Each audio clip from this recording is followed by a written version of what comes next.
So roughly about a third of our land you would class as floodplain, so it floods regularly. We've had a run of really good years where we've made some excellent hay here and at North Meadow down the road, and that has now become a real mainstay of our overwinter forage supply. They are also quite useful for grazing, so the one we're stood in here, we would graze between 2 and 4 times a year depending on the season, and it can be a really useful area, but it can burn up in the summer and produce very little, and it can also go in water and be inaccessible. But we are fairly highly stocked, so it is a very useful part of the grazing system.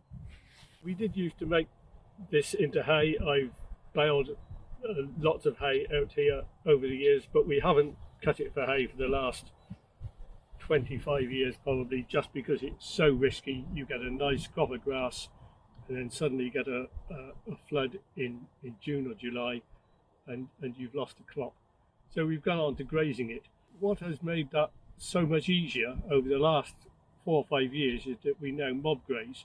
We can use electric fences to first grazing round in perhaps May. We can just graze the driest parts.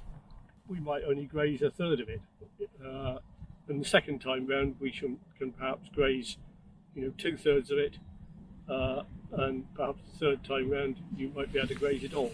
But we may be able to graze it all in May, but it's very unpredictable, so you've got to be flexible. I think flexibility is the key with managing any floodplain. I don't think we get as much nutrients down from upstream as we used to, and I hope that is because farmers upstream are not letting so much silt into the river. The hay meadow that we have works very, very well.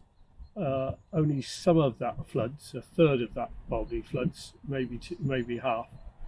On this field, I think we would miss the grazing. We would have to have a good payment to persuade us, I think, to turn this into another hay meadow, because we wouldn't then have that spring grazing.